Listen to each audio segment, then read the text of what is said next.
کے قبیلے کے تمام معزز شخصیات، علاقے کے میرے تمام عمائدین، معتبرین،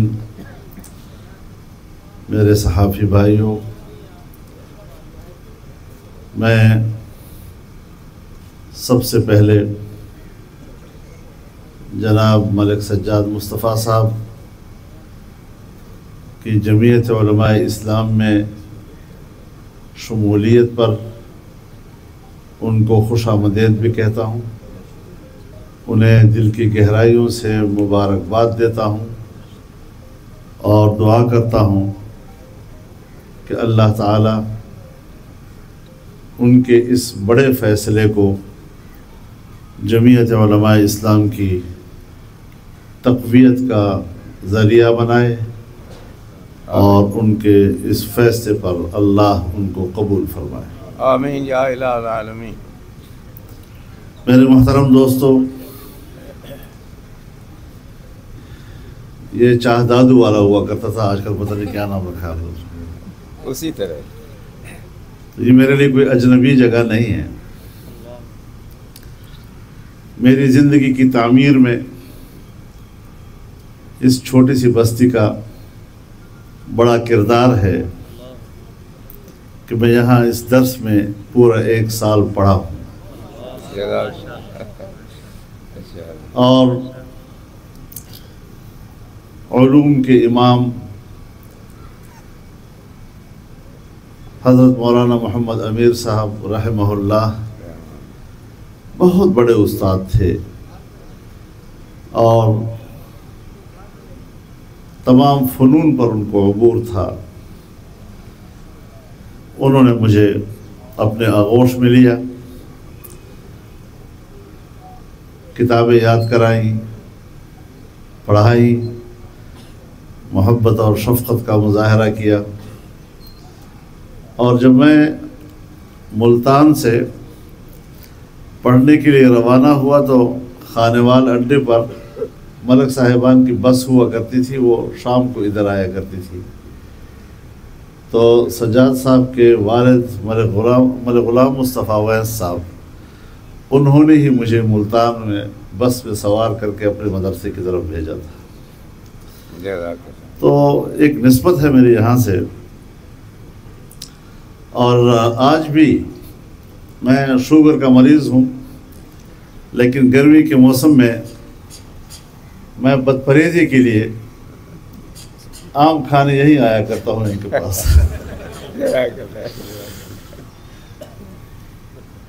اس میں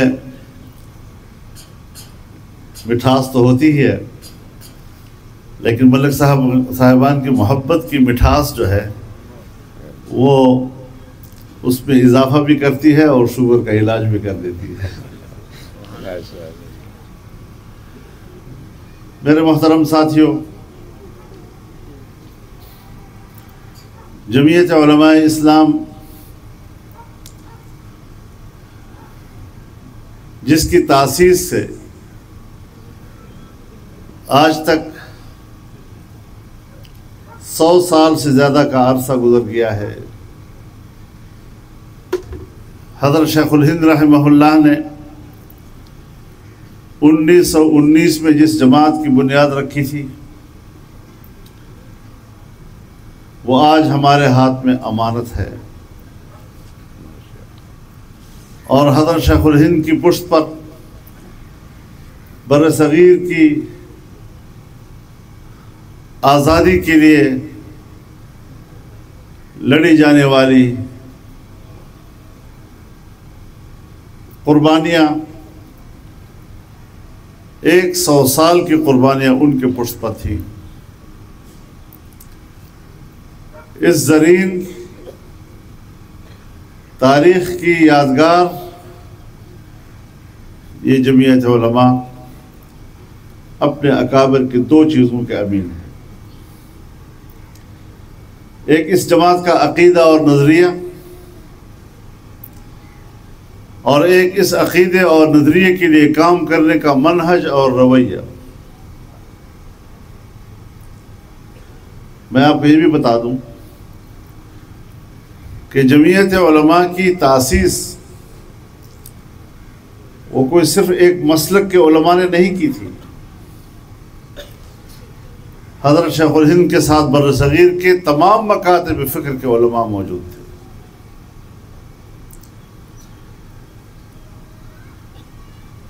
ہم نے سیاست کی ہے، ہم نے دینی اور مذہبی شناخت کو برقرار رکھا ہے، لیکن ہم نے ان رویوں کو اپنایا ہے جس میں فرقواریت کی گنجائش نہیں ہے. اختلاف تو فطری چیز ہے، وہ انسان میں ہوتا ہی ہے،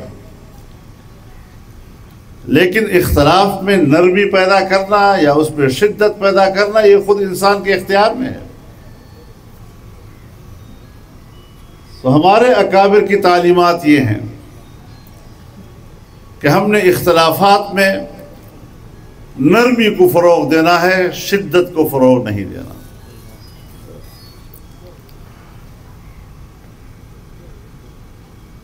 پبلک کے ساتھ ہمارا تعلق سماجی ہونا چاہیے.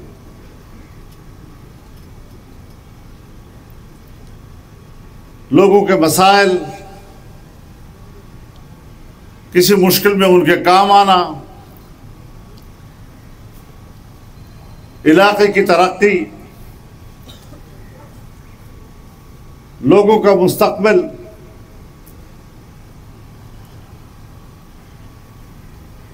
وہ کسی قسم کی مذہبی، فرقہ وارانہ، نسلی، رنگ و نسب اس سے برتر ہونا چاہیے.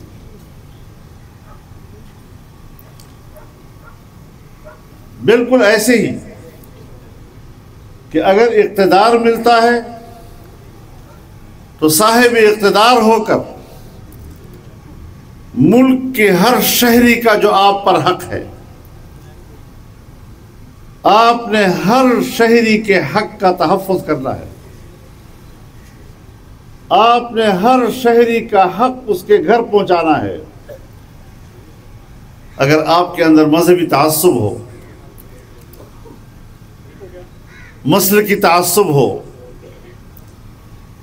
تو جب آپ کو ہاتھ میں طاقت آئے گی تو آپ کسی کو انصاف دینے کی بجائے، کسی کو اس کا حق دینے کی بجائے آپ اس کی حق تلفی کریں گے.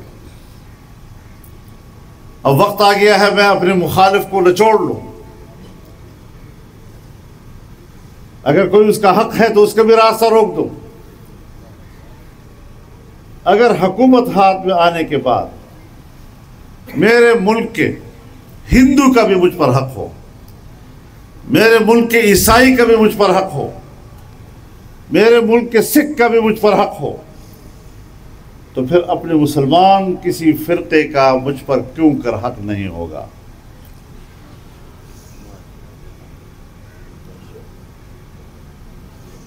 حق بات کو فروغ دینا وہ شائستہ لب و لہجے میں بھی ہو سکتا ہے. جب آپ مقام حکومت میں نہیں تو پھر آپ کم از کم مقام دعوت میں تو ہیں. اور جو لوگ مقام دعوت میں ہیں اللہ تعالیٰ ان کو بھی دعوت کا خود طریقہ سکھلاتا ہے. ادعو الى سبیل ربک بالحکمہ والموعظۃ الحسنہ وجادلہم باللتی ہی احسن. 3 چیزوں کا ذکر ہوا ہے. لوگوں کو اپنے رب کے راستے کی طرف بلاؤ حکمت کے ساتھ، شائستہ انداز گفتگو کے ساتھ. اور تیسرا لفظ ہے جدال. جدال حقیقت میں ذریعہ دعوت نہیں ہے، لیکن کبھی ایسا ہو جاتا ہے کہ دعوت دینے والا اور جس کو دعوت دی جا رہی ہے کہیں کسی مسئلے میں الجھ جائے. اگر ایسا مرحلہ آ جاتا ہے جہاں دونوں آپس میں الجھ جاتے ہیں تو فرمایا وَجَادِلْهُمْ بِالَّتِي هِيَ أَحْسَنُ، اس جھگڑے کو بھی انتہائی خوبی کے ساتھ نمٹاؤ. وہ جدال بھی ایسا جدال ہو کہ جس کا نتیجہ و معال وہی ہو جو حکمت اور حسن موعظت کا ہوا کرتا ہے. تو آج ہم سب مقام دعوت میں ہیں، لیکن ایک سیاسی قوت ہے جمعیت علماء، جہاں وہ اپنے عقائد و نظریات کی طرف لوگوں کو دعوت دیتی ہے. وہاں اگر اس وطن عزیز میں یا دنیا میں اسلام اور امت اسلام کے خلاف کوئی فتنہ کھڑا ہوتا ہے تو اس کے مقابلے میں بھی سد سکندری بن جانا یہ جمعیت علماء کے فرائض میں سے ہو جاتا ہے.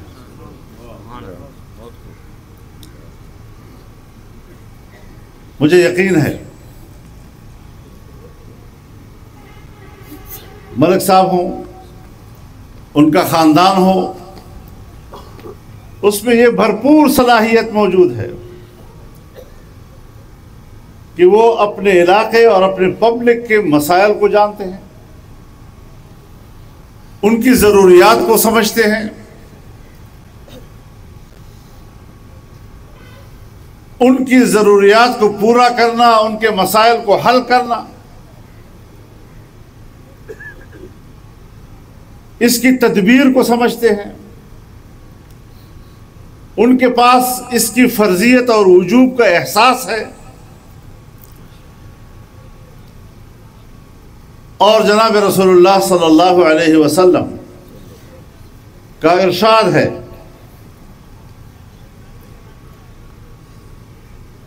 للہ خلق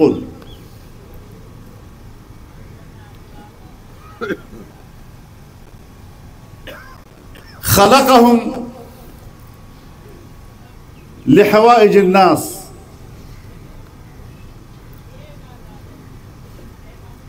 اللہ تعالیٰ کے ایک مخلوق وہ بھی ہے جس کو اللہ تعالیٰ نے اسی لیے پیدا کیا کہ وہ لوگوں کی ضرورتوں کو پورا کریں گے.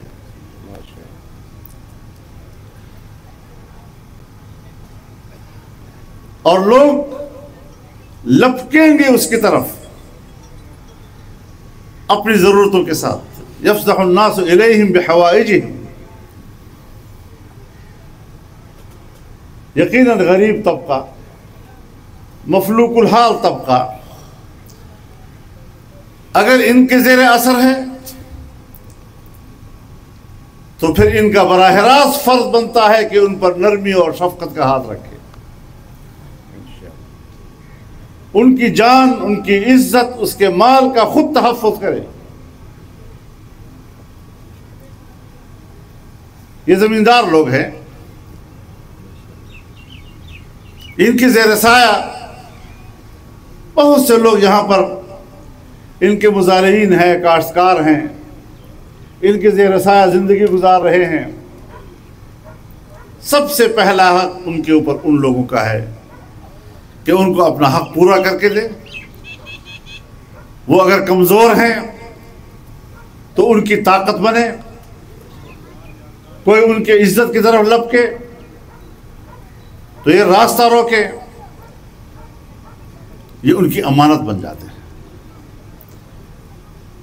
نہ خود اس میں خیانت کرتے ہیں اور نہ کسی دوسروں کو خیانت کرنے کی اجازت دیتے. اس کے علاوہ اگر وہ علاقے کے با اثر لوگ ہیں تو ہر شخص یہاں آئے گا اس ڈیرے پہ. کسی کا تھانے میں مسئلہ ہوگا، کسی کا کچہری میں مسئلہ ہوگا. ایک روایت یہ بھی ہے اذا اراد اللہ بعبدہ خیرا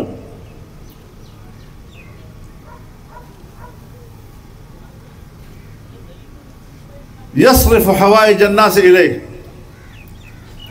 اللہ تعالیٰ جس کے لیے خیر کا ارادہ فرماتے ہیں لوگوں کی ضرورتوں کو اس کی طرف متوجہ کر دیتے ہیں۔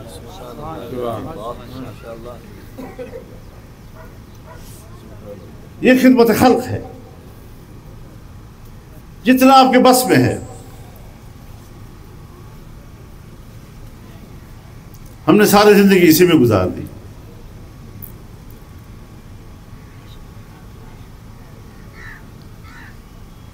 تو آج ہم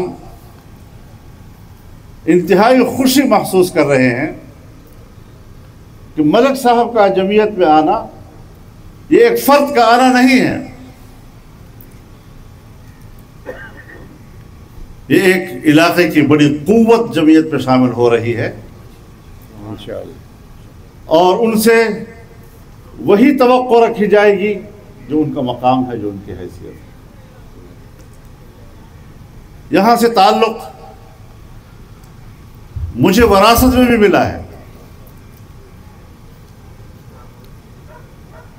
مفکر اسلام حضرت مفتی محمود رحمہ اللہ، میرے والد قبلہ گاہ، ان کا یہاں آنا جانا ہوتا تھا۔ والد صاحب یہاں آتے تھے، 2-2 3-3 دن رہ جاتے تھے۔ سخت گرمی میں بھی جب یہاں کوئی پنکھا ونکھا نہیں تھا، بجلی نہیں تھی، تو استاد صاحب اور والد صاحب درخت کے سائے کے نیچے سارا دن گزارتے تھے، اور ملک صاحبان جو ہے وہ مہمانداری کرتے تھے۔ بڑا کھلا دسترخوان ہوتا تھا، اور بٹیرے خاص طور پر بنا کر پیش کرتے تھے۔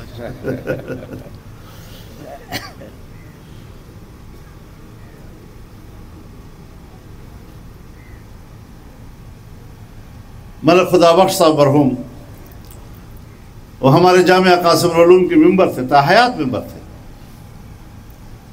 اور اس کے بعد مولانا محمد اصغر، ملک اصغر کہتے ہیں لیکن ہم مولانا کہیں گے، اس کو فارغ التحصیل عالم ہے، وہ آج بھی جامعہ قاسم العلوم کے ممبر ہیں، شورا کی بھی ان کے عامل ہیں۔ تو اس لیے میں کہتا ہوں میں کوئی اجنبی جگہ پہ نہیں آیا ہوں، میں اپنے گھر میں آیا ہوں۔